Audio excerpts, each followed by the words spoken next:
Middle east का इकलौता यहूदी देश इजरायल फिलवक्त 4 मोर्चों पर एक साथ घिरा हुआ है। करीब 1 साल पहले हमास ने इजरायल पर हमला किया तो इजरायल अब तक हमास से जंग लड़ रहा है। फिर लेबनान के हिजबुल्लाह ने हमास का साथ दिया तो इजरायल को हिजबुल्लाह के खिलाफ भी जंग शुरू करनी पड़ी। फिर यमन में हूती विद्रोहियों ने हमास और हिजबुल्लाह का साथ दिया तो इजरायल को यमन में हूतियों के खिलाफ एक और मोर्चा खोलना पड़ा। और अब इन तीनों के आका ईरान ने भी इजरायल पर हमला कर दिया है, तो अब इजरायल ईरान के खिलाफ जंग छेड़ने की तैयारी कर रहा है। लेकिन सवाल है कि क्या इजरायल ईरान से जंग लड़ने की स्थिति में है? आखिर पिछले 1 साल से लगातार जंग में उलझा इजरायल अभी इतना ताकतवर है कि वो ईरान से एक और जंग लड़ सके? आखिर क्या है इजरायल की जमीनी हकीकत? चलिए कुछ सवालों के जरिए इसे विस्तार से समझने की कोशिश करते हैं। नमस्ते, मैं अविनाश हूं और आप मुझे एबीपी लाइव पर देख रहे हैं। क्या ईरान के मिसाइल हमले का जवाब देगा इजरायल? ईरान ने 1 अक्टूबर की रात इजरायल के अलग अलग हिस्सों में 200 से ज्यादा मिसाइल फायर किए। तो वो इजरायल का आयरन डोम ऐसा था कि ईरान की मिसाइलों से इजरायल में वैसी तबाही नहीं हुई। लेकिन इस हमले को लेकर इजरायल और उसके प्रधानमंत्री बेंजामिन नेतन्याहू नाराज हैं। और नेतन्याहू ने ईरान के सर्वोच्च नेता अयातुल्लाह अली खमेनेई और राष्ट्रपति मसूद पेशेकियान को सीधे लफ्जों में चेतावनी देते हुए कहा है कि ईरान ने बड़ी गलती कर दी है और अब ईरान को इसका खामियाजा भुगतना पड़ेगा। नेतन्याहू ने साफ कहा है, ईरान का नेतृत्व हमारी सुरक्षा के संकल्प और दुश्मनों के खिलाफ जवाबी कार्रवाई की प्रतिबद्धता को नहीं समझ पा रहा है। हमास के मुखिया याह्या सिनवार और हमास के मिलिट्री कमांडर मोहम्मद दायेफ ने भी ये नहीं समझा था। हिजबुल्लाह के मुखिया हसन नसरल्लाह और कमांडर फुआद शुक्र ने भी इसे नहीं समझा था। उनका अंजाम सबके सामने है। जाहिर है कि इजरायल जो कहता है वो करता है और हमास के खिलाफ चल रही इजरायल की जंग उसका सबसे बड़ा उदाहरण है, जिसमें हमास के खात्मे के लिए इजरायल ने न सिर्फ गाजा पट्टी में हमले किए बल्कि हमास के मुखिया इस्माइल हनिया को मारने के लिए वो तेहरान में घुसकर हमले करने से भी नहीं चूका। तो अब तो ईरान ने ही हमला कर दिया है तो इजरायल जवाब जरूर देगा। तभी तो इजरायल की सेना ने भी कह दिया है कि हम ईरान के हर हमले का जवाब देंगे। हमारा प्लान तैयार है, लेकिन समय और जगह हम चुनेंगे। क्या ईरान पर हमला करने जा रहा है इजरायल? अगर इजरायल के प्रधानमंत्री बेंजामिन नेतन्याहू की बात का यकीन करें तो हाँ, इजरायल ईरान पर हमला करने जा रहा है। लेकिन यह हमला वैसा नहीं होगा जैसा ईरान ने इजरायल पर किया था। इजरायल जो भी हमले करेगा निशाना बनाकर और पूरी प्लानिंग से करेगा ताकि गलती की कोई गुंजाइश न हो। अभी ईरान ने इजरायल पर हमला तो कर दिया, लेकिन इस हमले की वजह से इजरायल को कोई खास नुकसान नहीं पहुंचा, क्योंकि ईरान ने बिना किसी प्लानिंग के गुस्से में आकर एक साथ बैलिस्टिक मिसाइल लॉन्च कर दी और इजरायल के आयरन डोम के साथ ही अमेरिका के एयर डिफेंस ने भी उन सभी मिसाइलों को बर्बाद कर दिया। ऐसे में इजरायल ये गलती नहीं करेगा। उसका हर हमला प्लान होता है।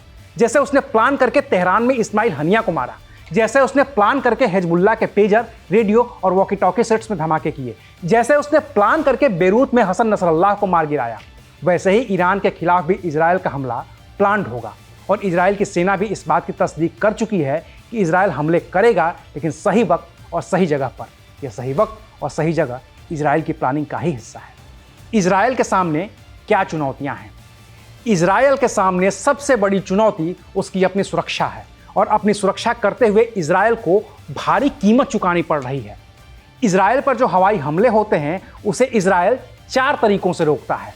एक तो है डेविड स्लिंग्स, जो पारंपरिक तरीका है कि पास से कोई मिसाइल आई तो उसे बर्बाद कर दिया।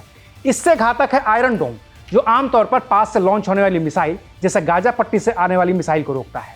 लेकिन ईरान से या लेबनान से आने वाली मिसाइलों को रोकना और उन्हें हवा में बर्बाद करने का काम एरो 2 और एरो 3 का है, जिसे इजरायल ने अमेरिका के साथ मिलकर बनाया है। और ये एयर डिफेंस खर्चीला है। एक अमेरिकी रिपोर्ट कहती है कि ईरान के पास 3500 से ज़्यादा मिसाइलें हैं। अभी ईरान ने कभी 200 मिसाइलें ही लॉन्च की हैं। इन्हें हवा में बर्बाद करने में इजरायल को अपना एरो 2 और एरो 3 इस्तेमाल करना पड़ा है। और एरो 2 या एरो 3 के एक मिसाइल की कीमत करीब करीब $35 लाख की है। तो आसानी से अंदाजा लगा सकते हैं कि इन 200 मिसाइलों को बर्बाद करने में इजरायल को कितना खर्च करना पड़ा होगा। और ये तो सिर्फ एक दिन की बात है।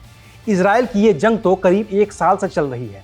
तो आसानी से अंदाजा लगा सकते हैं कि इजरायल के सामने असल चुनौती क्या है, क्योंकि अनुमान ये है कि इजरायल को इस चौतरफा जंग में करीब करीब $100 बिलियन खर्च करना पड़ेगा। और इस खर्च की वजह से इजरायल आर्थिक तौर पर तबाही की कगार पर पहुंच जाएगा। ईरानी हमले के बाद इजरायल का दुनिया के लिए क्या संदेश है? ईरान के हमले के बाद इजरायल ने तो साफ कर ही दिया है कि वो बदला लेगा और जरूर लेगा। और इसके साथ ही इजराइल ने यह भी साफ कर दिया है कि जो भी प्रत्यक्ष या परोक्ष तौर पर ईरान के साथ है वो इजराइल का दुश्मन है। अभी दुनिया में तीसरा विश्व युद्ध न हो या कोई भी देश किसी दूसरे के खिलाफ ताकत के बल पर मनमानी न करे, इसको रोकने के लिए संयुक्त राष्ट्र संघ बना था।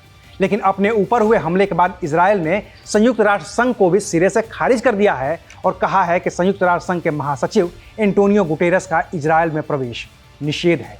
अभी इजराइल की जमीनी हकीकत क्या है?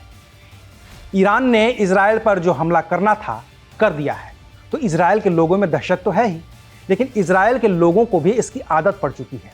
लिहाजा जब भी इजराइल पर हवाई हमले का खतरा होता है उस इलाके में सायरन बजने लगते हैं और सायरन बजने की स्थिति में लोग अपने अपने घरों को छोड़कर खास बनाए गए बंकरों में चले जाते हैं जहां हर तरह की सुविधा होती है। बाकी इजराइल में एक और खास चीज़ है कि वहाँ के हर शख्स को मिलिट्री ट्रेनिंग लेनी ही होती है, तो मिलिट्री से ट्रेंड लोगों को पता होता है कि उन्हें अपनी सुरक्षा कैसे करनी है। और अब जब स्थिति पूरी तरह से जंग की है तो जिन लोगों ने मिलिट्री ट्रेनिंग ले रखी है वो जंग भले न लड़ रहे हों, लेकिन उन्होंने महिलाओं बच्चों की सुरक्षा की जिम्मेदारी खुद से ही संभाल ली है। बाकी तो अभी इजराइल ने ईरान पर हमला नहीं किया है, लेकिन इतना तय है कि इजराइल ईरान पर हमला करेगा ही करेगा। और आशंका इस बात की है कि इजराइल का हमला ईरान के तेल के कुओं और उसके परमाणु संयंत्रों पर होगा, जिससे ईरान में भारी तबाही मचनी तय है। और ये भी तय है कि उस तबाही का बदला ईरान भी लेगा ही लेगा। लेकिन अभी ये सब भविष्य के गर्त में है। क्या होता है ये तय इजराइल के प्रधानमंत्री बेंजामिन नेतन्याहू और ईरान के सर्वोच्च नेता अयातुल्लाह अली खमेनेई के अगले रुख से तय होगा। तब तक इंतजार करिए और देखते रहिए ABP live. What does Haryana's youth want? What's the political mood of the region? Will these assembly elections correspond to Lok Sabha election results? सरकार बनेगी तो 36 बरादरियों की सरकार बनेगी। Ram Ram. Who will have the last laugh? Will it be Naib Singh Saini of BJP or Bhupinder Singh Hooda from Congress? Will turn the tables this time. Haryana में मौजूद है हम इस वक्त।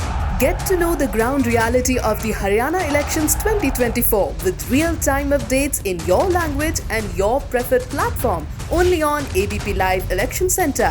Sahi information, har election.